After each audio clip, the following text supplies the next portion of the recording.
Hello and welcome to the first of hopefully many videos throughout September looking at various products of Starfinder Second Edition. So obviously we've got today, going to be taking a look at the Galaxy Guide, then we'll take a look at the player core, and when I can get my hands on them, we'll also be taking a look at GM core and the I think they called it a deluxe adventure, Murder in Metal City.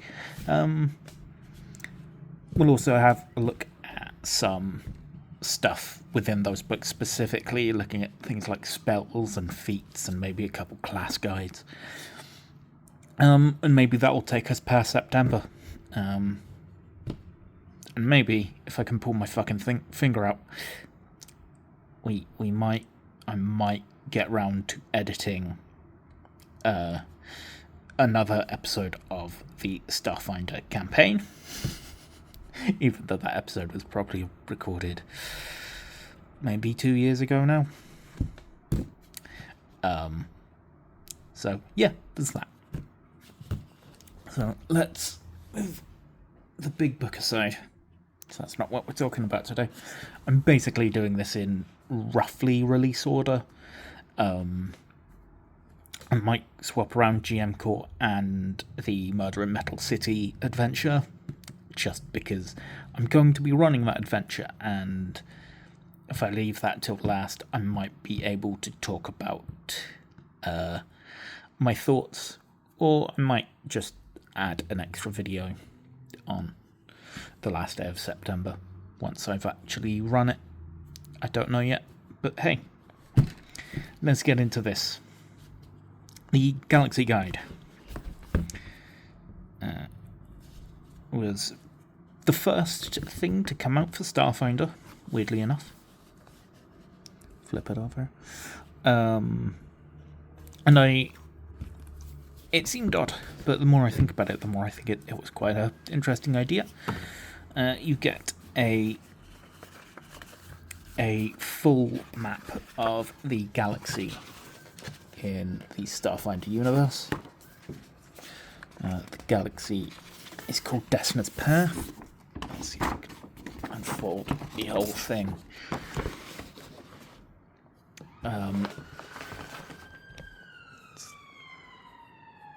Drink.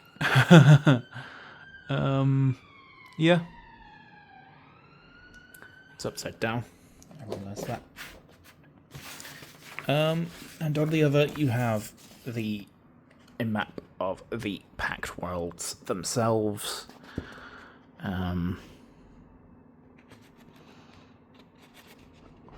So that's cool. If you are running a Starfinder game set in the Paizo's own world, that's very useful to you. And I think even if you're not, maybe this isn't, but I think this book is still really useful to you. Because what this is it's a lore primer. For reference, 176 pages.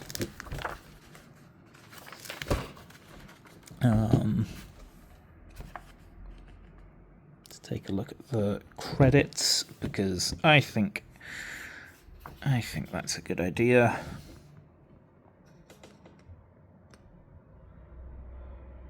Have a good look at the people that made this possible. It's a very good book. Again, get a view of the Pact Worlds, our table of contents. Yeah, it just goes through an introduction to the Starfinder Galaxy, small version that you can use for quick reference. And then we're into the adventures portion with one of my favourite bits of art this game has, I think, so far. I think it's fucking superb.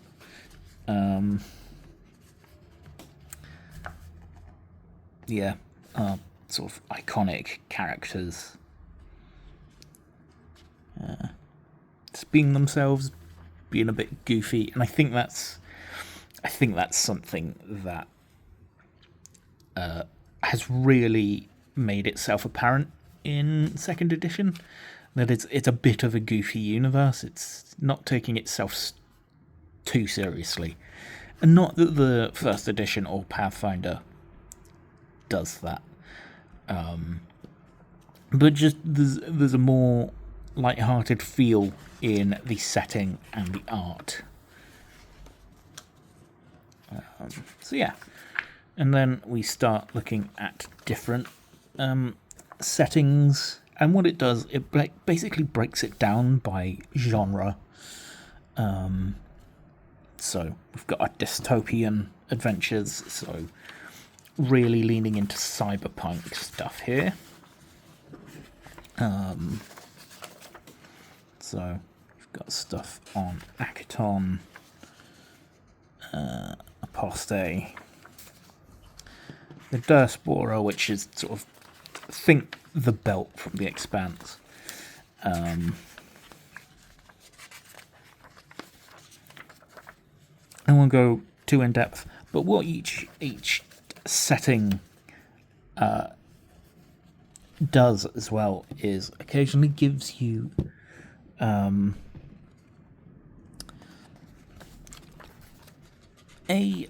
few different places you can explore, and also a range of ideas for NPCs. So you get your important faces, different ways to run campaigns. So in encounter mode, this is looking at Aposte.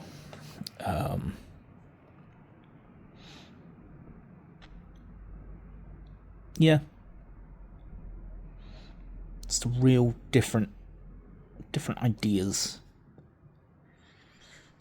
Magitech boards protect ancient gateways. Technology might trip up explorers. Toxic runoff and other things. Yeah. Get some hotspots. Turn the page again.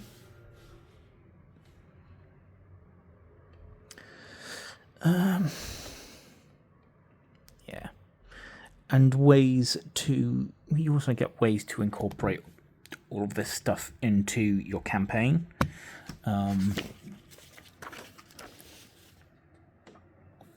As well as a few ideas for things like one-shots. And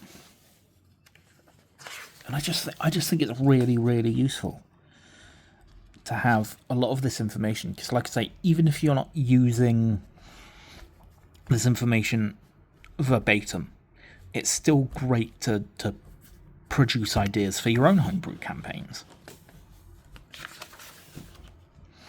We have high-tech adventures, which reminds me, I'm going to put this back here because I was using it as a bookmark, because I am running, like I say, I'm running Murder in Metal City. Took me a moment to think about it, and that adventure focuses on the first ones and on really cool fucking machines on the planet that the first ones landed on.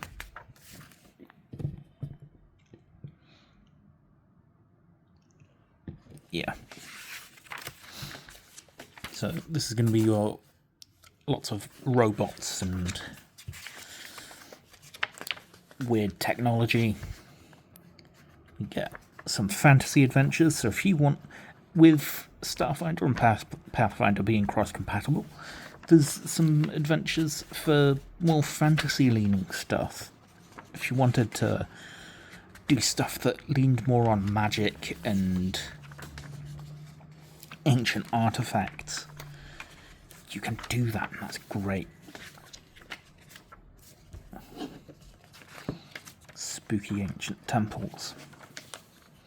Get war-torn adventures for your big, bombastic space operas.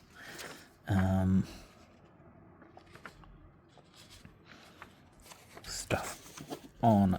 I assume you'll have stuff on... Yep, there we go. The Zlati Star Empire. Bit on the Vesk.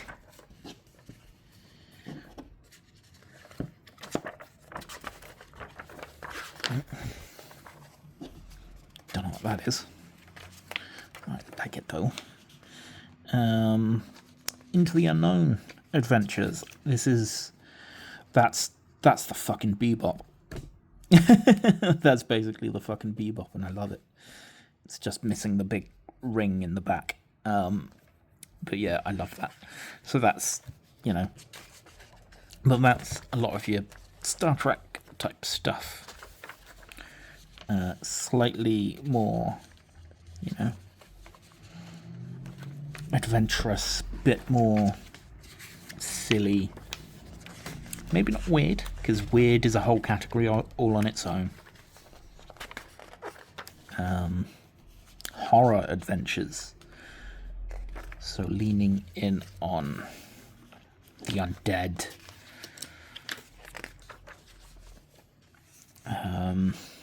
Stuff like that.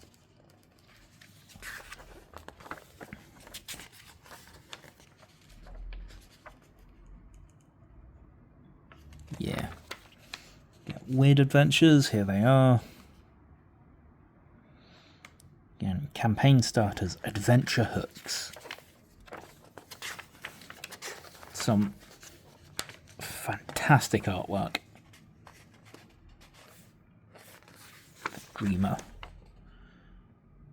Some Brathu being weird little man of war guys, and they really are sort of man of war in a sense, because I'll bring it up again when I look at the player core, because they're a core race now, which is fun.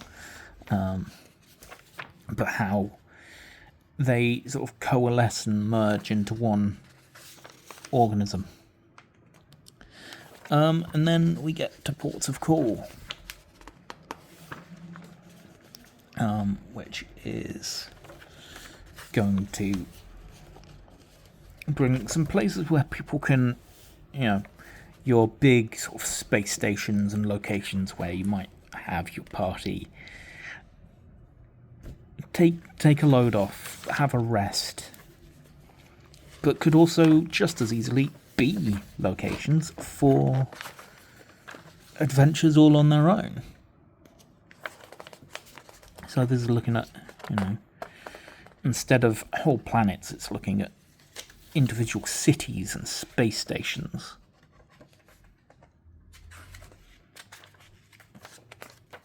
More in-depth. Very suave looking Patra there. And then we get into some backgrounds specific to this book, depending on the setting or the ideas that you have. So if you wanted a more cyberpunk themed character, you can choose from some of these. Stuff like couriers, bouncers, junkers.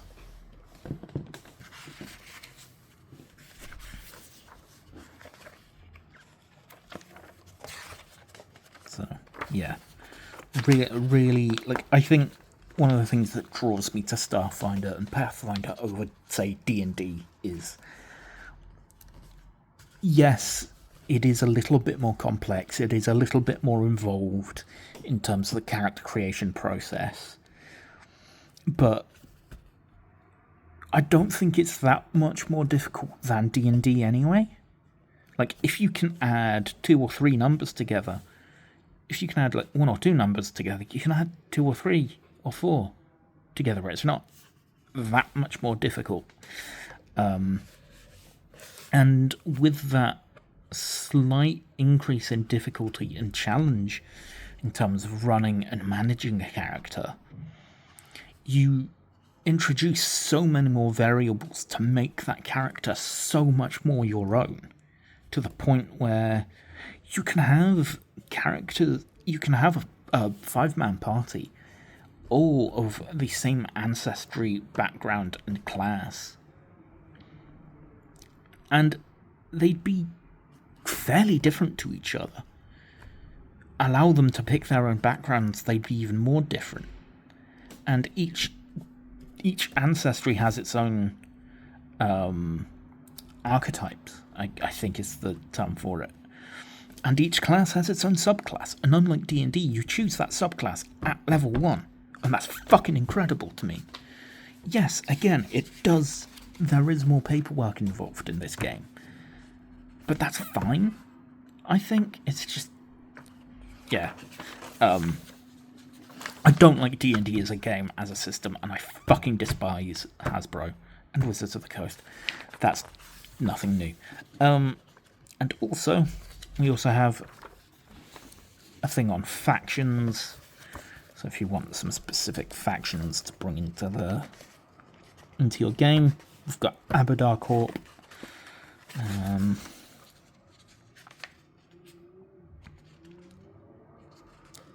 Yeah. Free Captains, who are sort of like space pirates. I love the logo for the Free Captains. I think it's the special edition version of this book that has the Free Captains logo on it, and I think that's superb.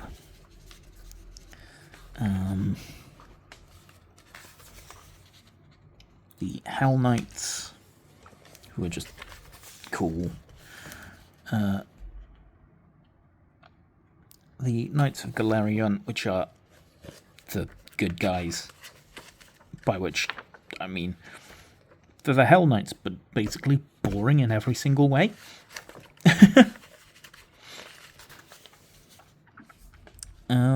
Yeah.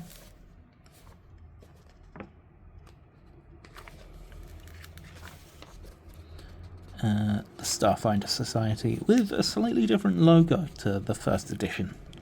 I don't mind that though.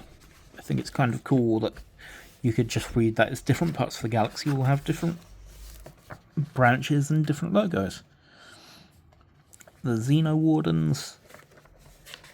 I really want to make a Xeno Warden Mystic, actually.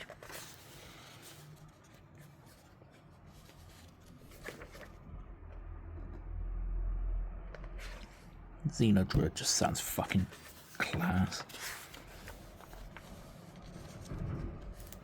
And Ancestries, because it seems a bit odd that you'd put Ancestries in the back of a very GM-centered book, but that's what sells books at the end of the day, new character options.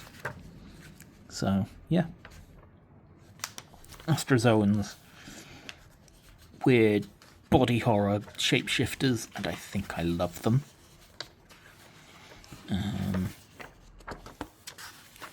To be honest, I love all the Ancestries, even human.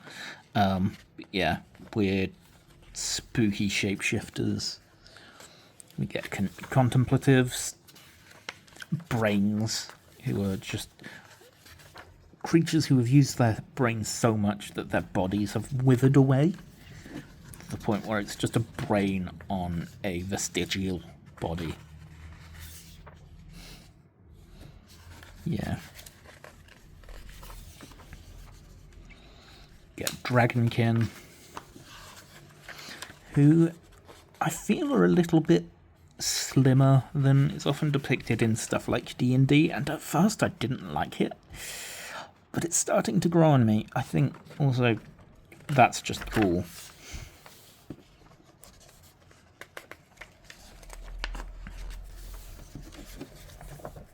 Another fairly dapper looking individual. I like the idea of a Dragonkin in like a flight jacket and goggles. The Callow, who I don't know much about. They're sort of strange individuals. Yeah, I should really read up more on them. They do look cool.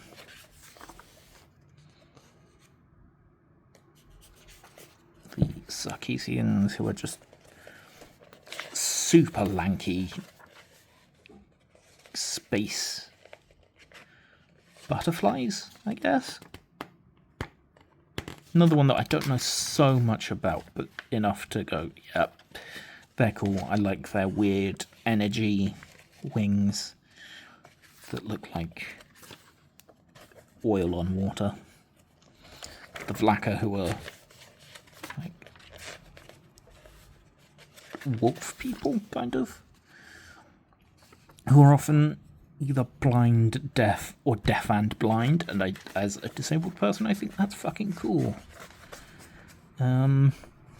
Yeah, they often communicate using sign language of some variety. Yeah, so that is the Galaxy Guide for Starfinder Second Edition. I think you could use that backwards compatibly.